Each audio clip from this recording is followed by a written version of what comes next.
So Hilary McLaren tipping artist, how did it all begin? Well, David, it all began at the age of 4. Really? When I threw a tantrum and demanded paint, brushes and paper from my mother. So in order to shut me up, she provided the materials. And everything has been uphill ever since.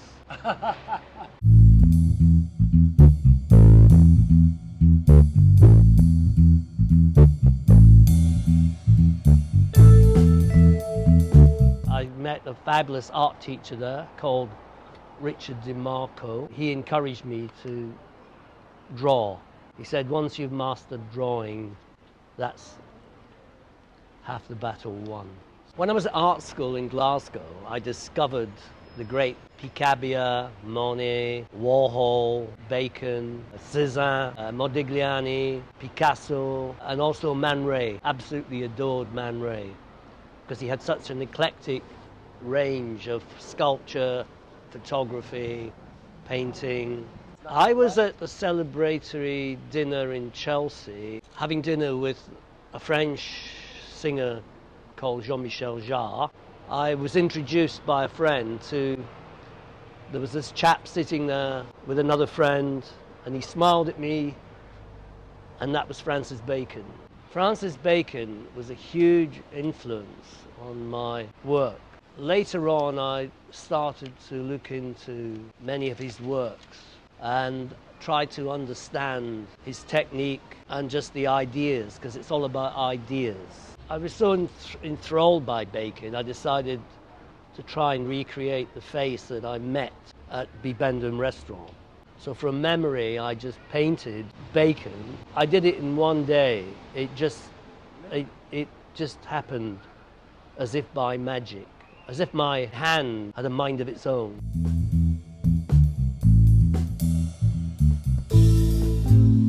And I was standing there chatting to someone, and I turned, I saw some activity coming up the gangplank. It was all these footsteps, and there appearing right in front of me, and I stood there shocked. It was Andy Warhol.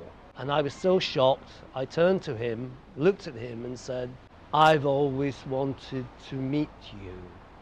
And Andy Warhol paused and he said to me, "And I've always wanted to meet you." The most difficult thing about painting is not the starting, it's the finishing, the ending. Is it? How do you know where to stop? Because many a painting has been ruined by not deciding on the cutoff point.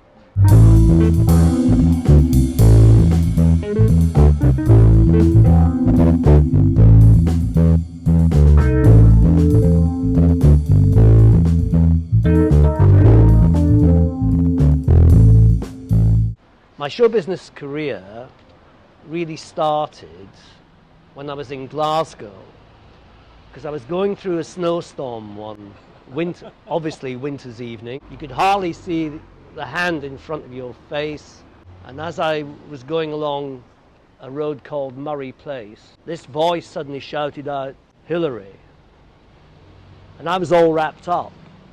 So I found it very strange that people can recognize other people when they're all wrapped up. And I stopped, and there right in front of me was an old school friend of mine, David Boyle, Scottish guy. He says, "I live in this street." And I said, "That's very strange, because I live in this street." And we'd been living in the same road in Glasgow without knowing it for months. And he says, "Well, I'm just going around to a pub round the corner to see a band called Stilts." He said, "Do you want to come for a drink?" And I said, "Yeah, I'll come for a drink." So I went to see this band called Stilts. And thereafter, I used to go and see lots of bands in Glasgow with David Boyle. And then eventually, he worked at the Glasgow Apollo Theatre, which put on all the big rock concerts with Yes, Stones, bands like Golden Earring, other bands like Mud, Mark Bolan. And I got to know the people at the Apollo quite well. And then one evening they were short of a pair of hands and they needed someone to help out. and I offered my services, and I got paid £2 for a night's work for just humping cases backstage. So I then was touring all over Scotland and got to know a lot of bands. And then one day, a friend of mine said, oh, there's a band that needs a roadie, but they need a roadie full time. I went along to a potato factory. Potato factory? In a place called Preston Pans, near Edinburgh. And there was a band rehearsing there. And it was the Bay City Rollers. Oh. Just on the cusp of making it big. So I then joined the Rollers road crew.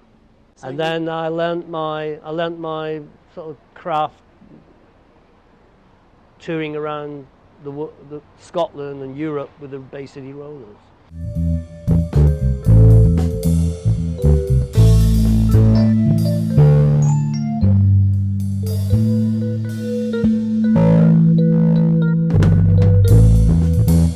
I met the director Mike Mansfield at London Weekend Television, which the Bay City Rollers had performed in many times, and he said to me, I'm starting a new show called Supersonic, and I need a researcher, somebody that knows about all the bands.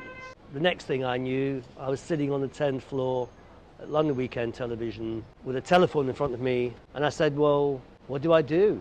And they said, call up all the record companies, find out all the bands that have got records out, make up a list, and just research. At the age of 21, there I am. I'd already been involved in television at Granada Television with the Rollers, with a fabulous producer called Muriel Young, the late Muriel Young, and she was producing Shangalang, which was the Rollers series, and I was the roadie with the Rollers, so suddenly you're working with all the big artists, Mark Bolan, the Hollies, Rod Stewart, Elton John.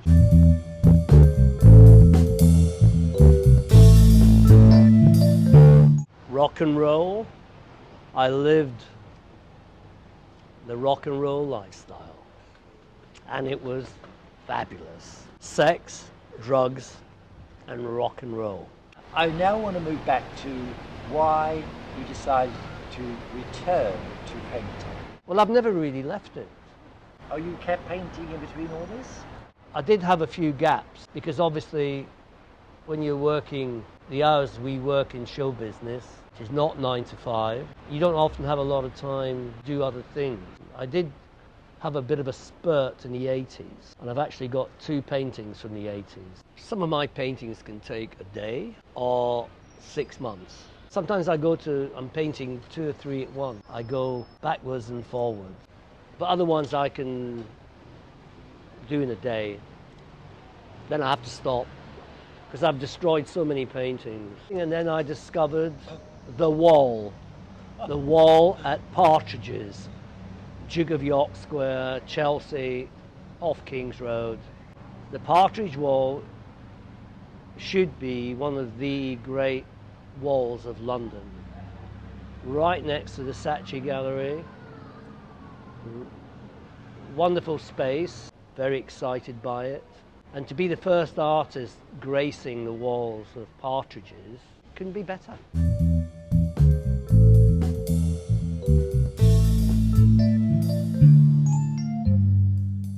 If you want a figurative replica of something, you just take a photograph. And anybody can take a photograph these days. Everybody's got a camera, got a mobile phone, but that's not the point. Expressionist is looking at something, taking it apart, ripping it apart to shreds, getting the pieces, and then reassembling the pieces in your own fashion. That's what I believe. I see my expressionist is looking at something, having an idea, taking it apart, disassembling it, rearranging it, and making it a new look.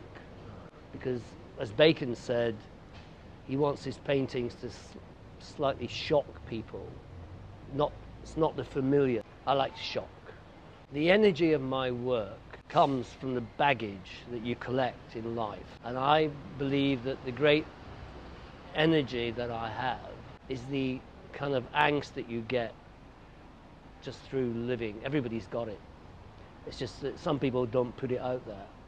I think you've got to throw it back, take all the energy that hits you, use it, make it something new, and throw it back. And recreate something new. Screw it. On that note, Hilary, thank you very much. Hilary McLaren Tipping. I look forward to the next adventures of your painting and whatever you pursue. David Wigg, this has been an absolute pleasure. Thank you. Thank you very much.